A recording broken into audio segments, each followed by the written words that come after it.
My dear friends, I want to begin with a question that reaches deeper than flesh and bone. Have you ever wondered why, as the years roll by, the circle around you begins to grow smaller?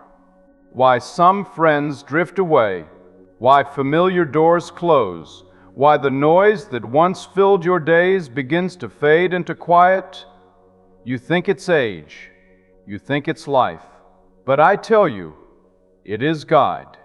When you cross that sacred line of 60 years, heaven begins to do something the world cannot understand.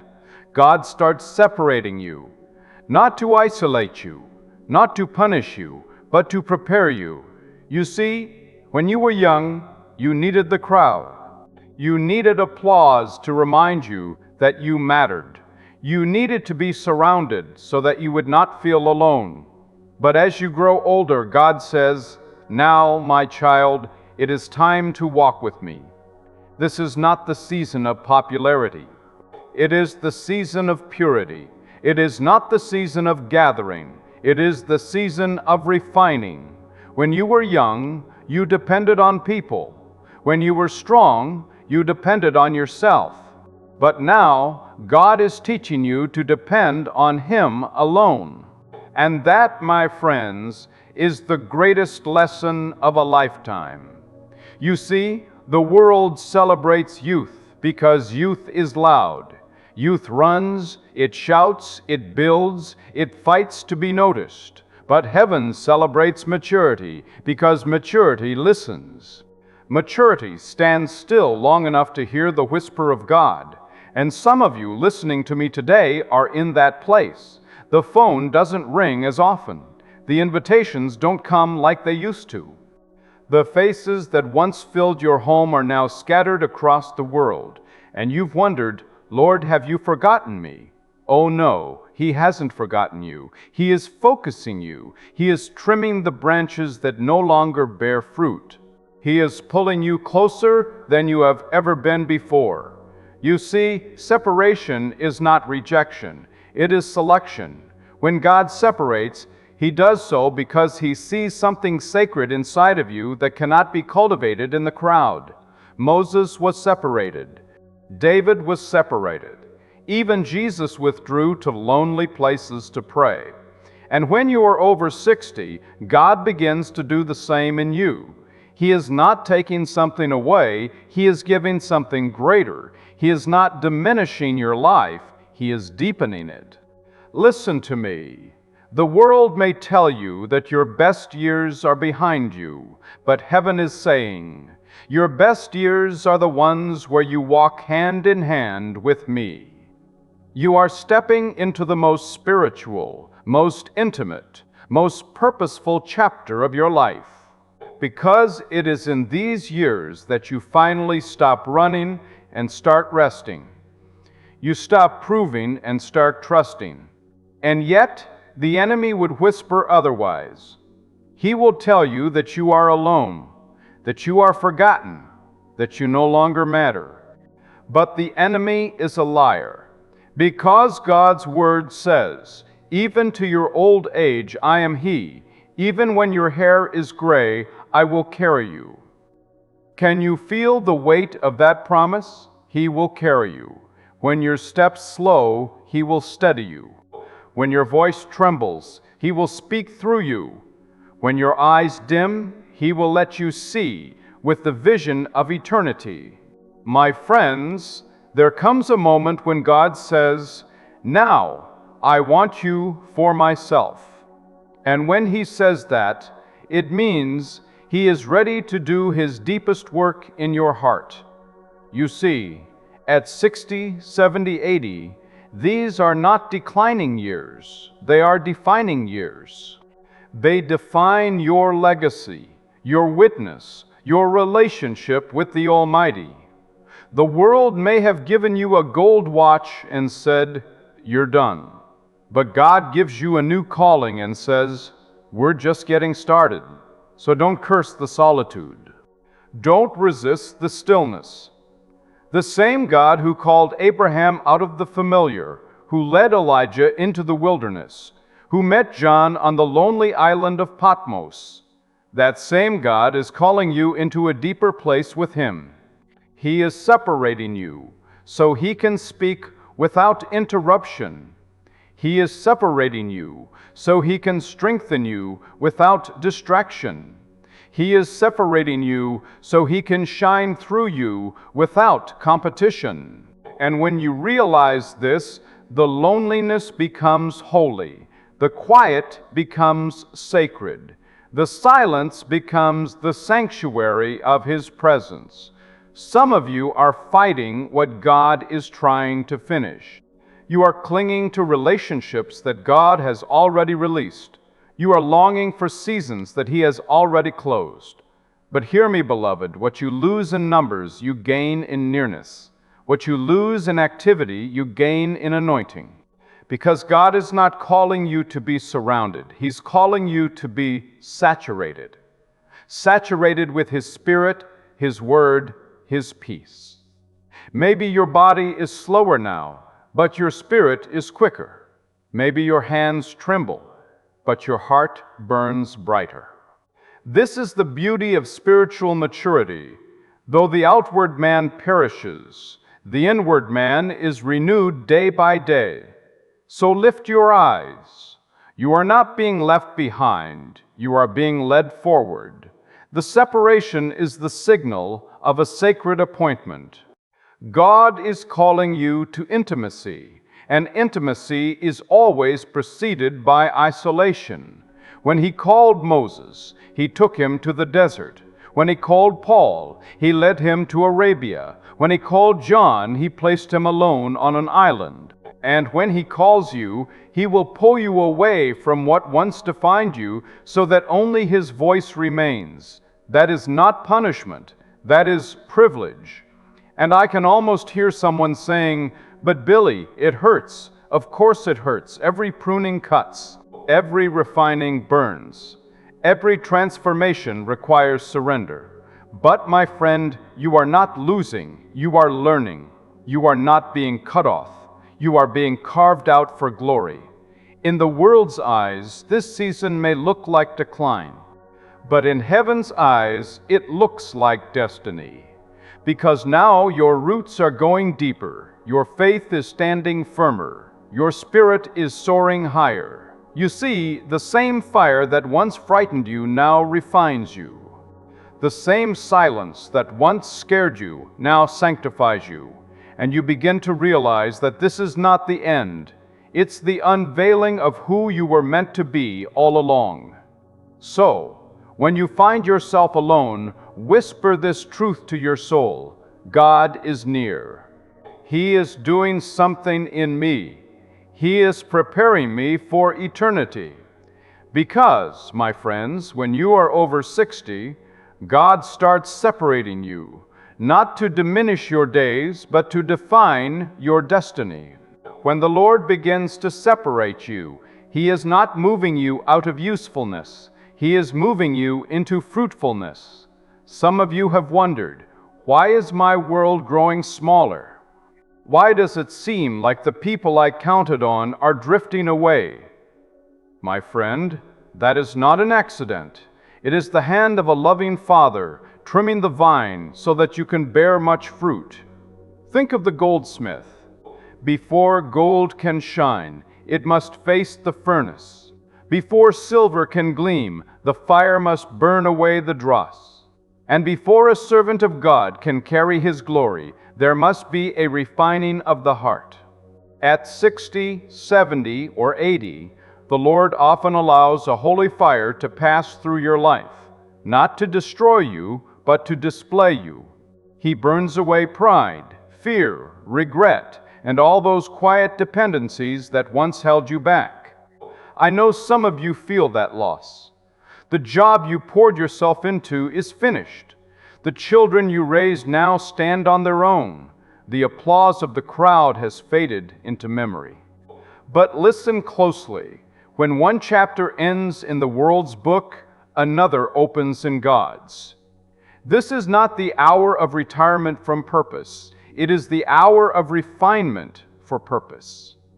The prophet Isaiah recorded the words of the Lord. I have refined you, but not as silver. I have tested you in the furnace of affliction. Isaiah 48,001. Why? Because God's greatest work is often done in the quiet, in the hidden, in the stillness where His voice can finally be heard. If you feel forgotten, you are in the very place where miracles begin. If you feel stripped of your former strength, you are in the place where God's strength becomes your own. If you feel that life has slowed you down, remember, Moses was 80 when God called him from the burning bush. My friend, this is the season when what is eternal begins to outweigh what is temporary. You no longer measure success by the crowd's applause, but by the peace that fills your soul at night. You no longer live to impress, you live to obey. Let me say this gently. Not every friend can go with you into this next chapter. Some will misunderstand your quietness. Some will not recognize the change God is working in you. Do not be bitter. Bless them and move forward. Separation is not rejection, it is direction. The shepherd sometimes leads one sheep away from the flock for healing. In the same way, God draws you aside to mend old wounds, to renew your spirit, to teach you how to walk with Him again.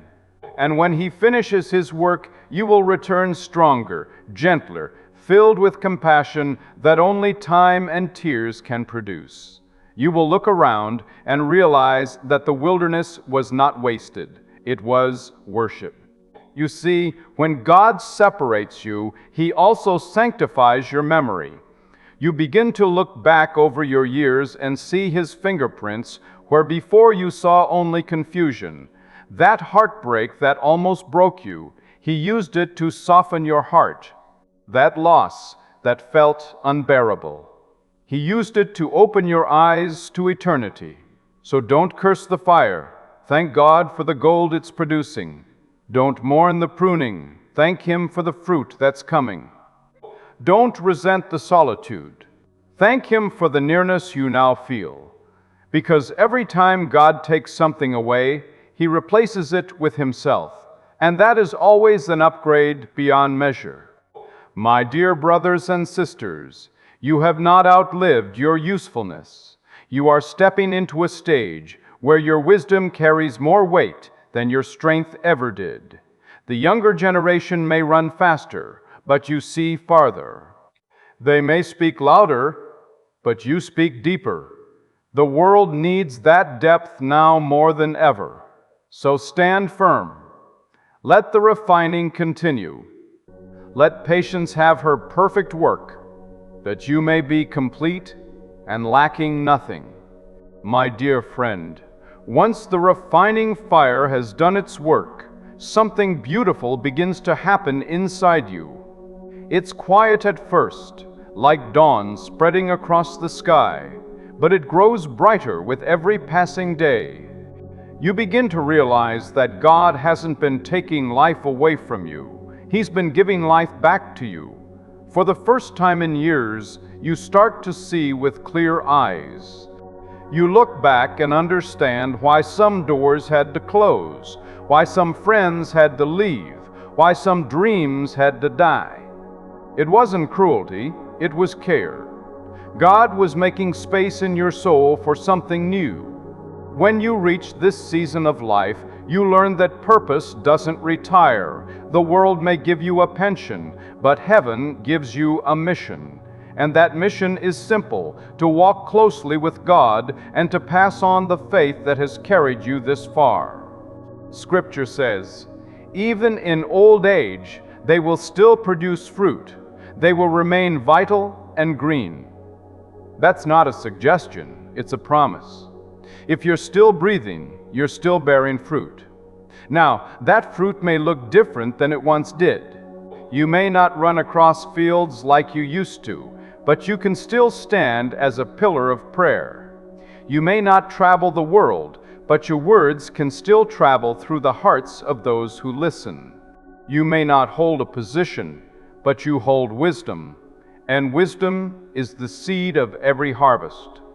Don't underestimate what God can do through a quiet conversation, a whispered prayer, a letter of encouragement, a smile offered at just the right moment. Sometimes the smallest act, seasoned with years of faith, carries more weight than 1,000 sermons. This is what I call the holy exchange. When youth fades, grace grows. When energy lessens, authority deepens. When activity slows, revelation increases. And if you've ever wondered why you're still here, let me tell you, because someone needs what you carry.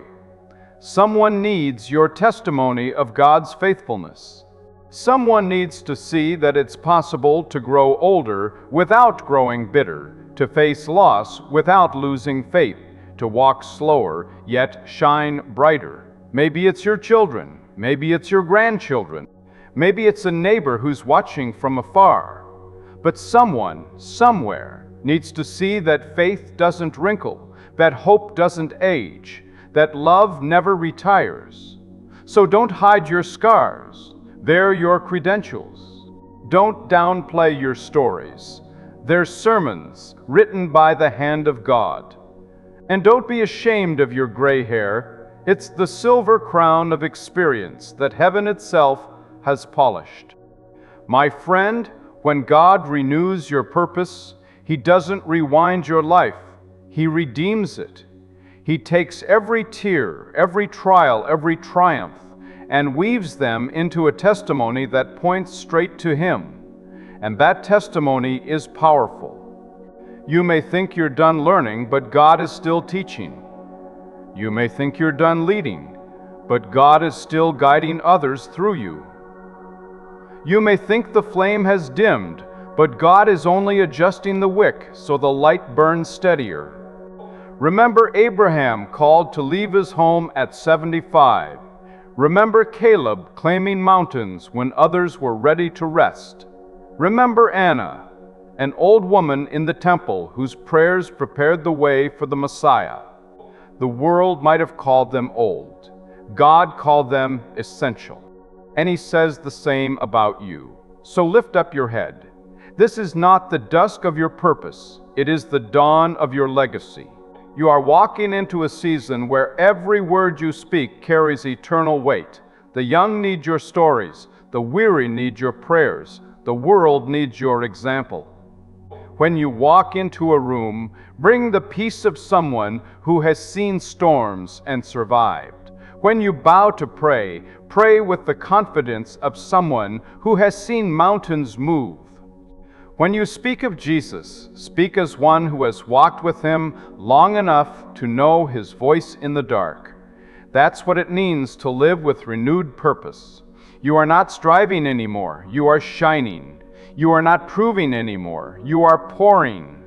You are not chasing after meaning, you are creating it wherever you stand. And let me tell you, there is a deep joy that comes with this realization. It's the joy of knowing that your race is not over. It's simply entering its most meaningful stretch. It's the joy of knowing that the God who carried you through every decade still walks beside you now.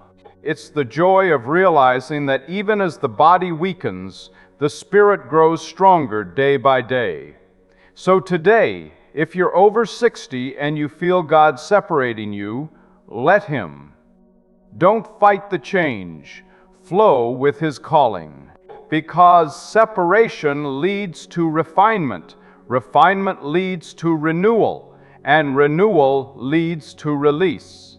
You are being released into the fullness of your destiny. When God renews you, He never leaves you where you were. He sets you free to walk in a new kind of strength. The strength of surrender. You no longer have to force doors open or chase what is fading. You can rest in what is eternal. This is the release, the moment when you stop trying to control the path and start trusting the one who made it. You breathe differently. The hurry that once filled your days is gone. The striving that kept you awake at night has been replaced by stillness. And in that stillness, you begin to hear heaven's rhythm again, steady, patient, full of peace. You realize that God's greatest miracles were never about youth or speed. They were about faith. Noah built an ark, one slow plank at a time. Abraham waited decades for a promise. Simeon held salvation in his arms only after a lifetime of waiting. The same God who was faithful to them has been faithful to you, and He will keep being faithful until your final breath. Now, instead of asking, "What have I lost?" you start asking, "What can I give?" You look at the younger faces around you and see the same confusion you once had. You see sons and daughters trying to find their footing, and suddenly you understand why God kept you here, to guide them, to pray for them, to remind them that faith still works. That's legacy. Legacy isn't the property you leave, it's the peace you leave behind. It's the lessons written in the hearts of those who watched you trust God when it made no sense. It's the forgiveness you offered when others would have chosen resentment. It's the gentle faith that whispers, "He has never failed me yet." And maybe you think, "But what if no one notices?" Oh, they notice. Your grandchildren notice when you bow your head before every meal. Your friends notice when you keep kindness in your voice after a hard day.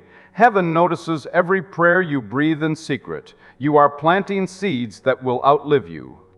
Every smile, every word of encouragement, every time you lift someone up in prayer, it's all part of a harvest that eternity will reveal. So don't ever think that your quiet faith is small. God measures greatness by faithfulness, not fame. When God separates you, it's so your light can shine without the fog of distraction. And when He releases you, it's so that light can reach places it never could before. You carry peace into every room now. You carry the calm of someone who has seen God's hand again and again. People may not know why they feel comfort when you enter, but it's because the presence of God has made its home in you.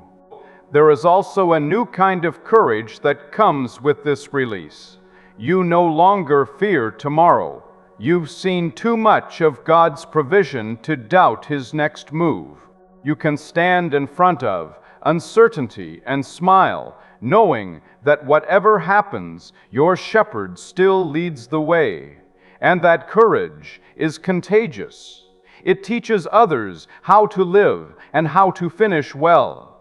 Because finishing well is not about doing more. It's about resting more deeply in the hands of God. The Apostle Paul said, "I have fought the good fight, I have finished the race, I have kept the faith."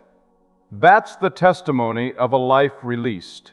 So, as the years unfold, keep walking with open hands. Let go of regret. It only chains you to the past. Let go of fear. It only clouds the joy of today. Let go of the need to be understood. The Lord knows your heart better than anyone ever could. And then, let gratitude take their place. Wake up every morning and thank Him that you can still breathe, still love, still learn. Thank Him for every scar that proves His healing. Thank Him for every gray hair that marks another victory of grace. Because gratitude keeps your spirit young. Gratitude keeps your heart light. Gratitude turns ordinary days into worship. My friends, the world may measure time by the ticking of a clock, but heaven measures it by the beating of a surrendered heart. And when that heart beats for God, every season is fruitful. There is no too late in the kingdom. There is only right now. Right now, you can forgive. Right now, you can pray. Right now, you can bless. Right now, you can shine. That's the power of release. When God has separated you and renewed you, nothing in this world can hold you captive again. You are free, free to love, free to hope, free to trust, free to rest. And when that final day comes, and it will, there will be no fear left, only peace. Because you will have spent your last years walking so closely with the Lord that stepping into eternity will feel like coming home. So keep walking, keep trusting. When you are over 60, God starts separating you, not to set you aside, but to set you apart. He refines, He renews, He releases. And through it all, He reminds you that the same hands that carried you through every storm will carry you across the finish line. You are not forgotten. You are chosen. You are loved. And the best of your story is still being written by the author of life himself.